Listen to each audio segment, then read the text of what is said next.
lumantad ka. Lumantad ang inyong tunay na kulay. Kailangan kita Duterte at ang mga anak mo, kayo ang magpa-drug test. Mga iba nagbubulag-bulagan na kunyari wala silang nadaramang pagbabago. Gamitin po yung mga mata ninyo at nakakahiya ka. Kayo Duterte family, hindi na kayo dapat pumasok sa ating lipunan.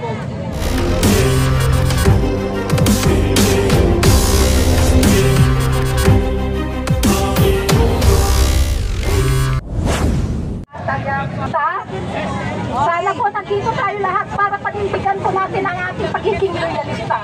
Hanggang sa huli lalaban po tayo. Walang uruan, walang atrasan. Hawak na maayos natin po tayo. Ipaglaban at protektahan po natin ang ating Pangulo. Sa mga ginagawa ng mga Duterte, tama ho ba to? Hindi ho makatarungan ang ginagawa niya. Sa 6 taon niya paglilingkod, nirespeto natin siyang sinuportahan. Tapos itong gagawin niya, sabi ng mga Duterte, DDS shit, irespeto raw si Duterte. Karespeto ba yung ginagawa niya? Sa mga rally nila sinasabi na peace rally. Asan ang peace rally dyan? Kung no prayer rally. Pero pagdating nun, mura dito, mura doon ang natatanggap ng ating Pangulo. Tama ba yun? Kung anong mga binabato nilang akusasyon sa kanya.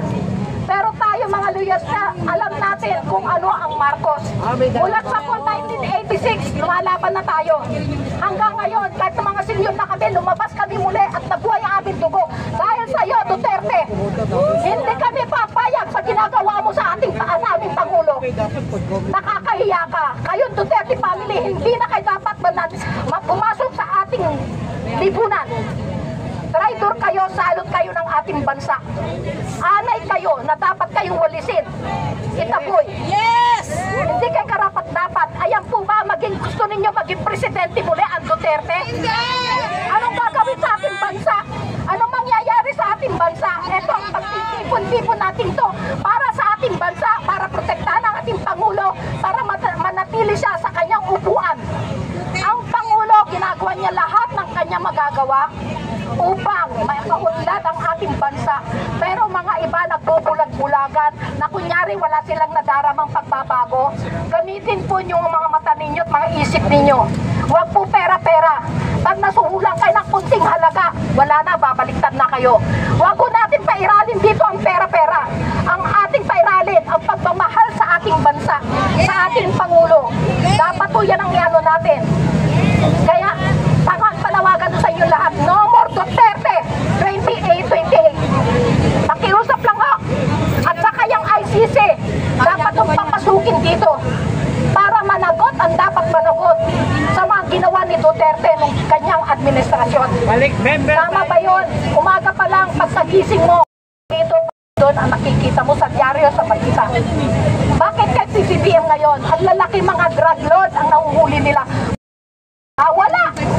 Diba? Yun na lang, gamitin yung isip ninyo. Asaan ang katarungan sa mga namatayan? Dapat makamit yun, kaya dapat papasukin ang ICC. Panagutin si Duterte sa kanyang mga ginawa. Karumag-duman ang kanyang pananungkulan noon. Kunyari ka pa, may pahalik-halik ka pa sa flag ng Pilipinas, ayun pala, nasa loob ang pulo mo. Kaya lumantad ka. Lumantad ang inyong tunay na kulay.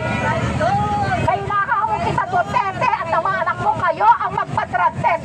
Titignan natin kung sinong bangag at sinong mga drug test. Kayo mga protector ng drug addict dyan sa Davao, kaya hindi na nasumpo-sumpo. Malalaking drug lord ang nandiyan sa Davao. Pero anong ginagawa nyo? Dahil nagkakapera kayo. Dahil ang dalawa mong anak, addict. Ikaw, fentanyl naman. Addict ka sa fentanyl. Kaya wag nyo ibato kay PBBM ang mga nangyayari sa inyo. Si PBBM never na niligarilyo, tapos sasabihin nyo, nagbabangag. Patunayan ninyo sa administrasyon mo.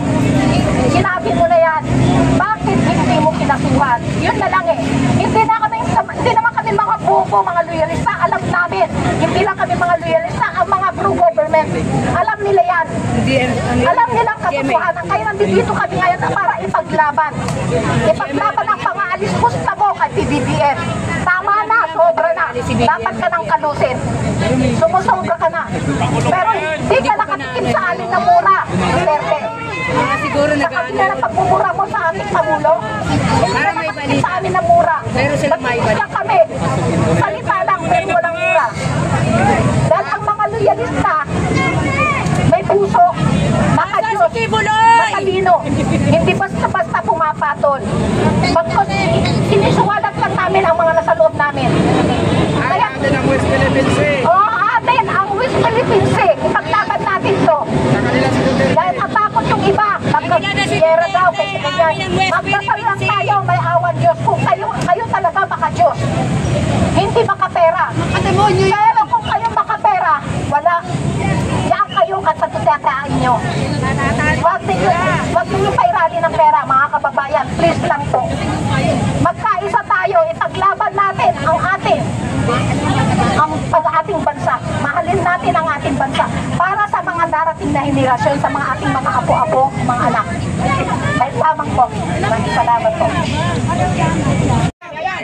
Magandang umaga po sa inyo, mga kaloyalis, na solid BBM. Magsasalita rin sa namin din. Ako po ay magsasalita. Hawakan niyo po ito. Ako na mag-hawak ha. Go Kamangyan! Ako po ay nananawagan sa ating Pangulo. Hindi man nangyari sa akin, pero ramdam ko po sa mga taong namatayan. So, ang ating panawagan ay ipasok ang ICC dito sa Pilipinas para matulungan ang mga biktima na sa namatayan po ng mga pamilya. Ito po ang aking panawagan sa ating Pangulo. Sino po? Hustisya para sa mga namatay noong panahon ng EJK. Yes, andito po yung ating na magandang admin rich. Walang murahan dito ah. Go Kamangyan! Sabi po, hello mga kababayan! Mga Marcos loyalists and Marcos supporters! Admin rich po! Suporta po tayo ngayon sa ating Pangulo na kanilang kinakawawa. Sabi nila, hindi ito mananalo kung wala kay Sara, kung hindi kay Sara.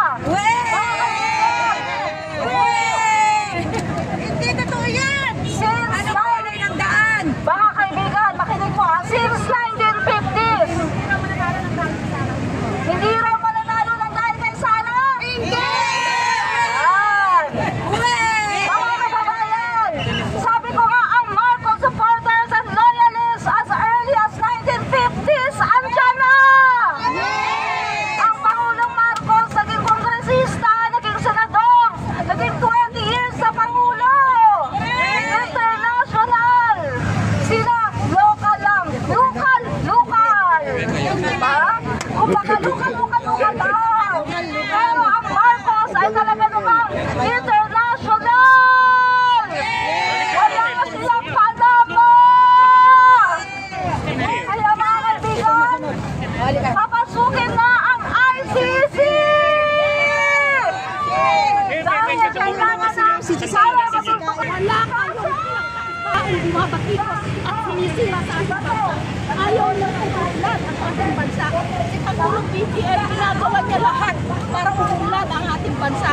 Lahat ng kanyang makakaya. Pero kayo, ano ginagawa niyo? Pilit ninyong sinisira. Kaya ba ang makatarungan na umihingi ng respeto namin? May respeto ka namin sa loob ng 6 na taon. Sinuportahan at hindi ka namin pinuto.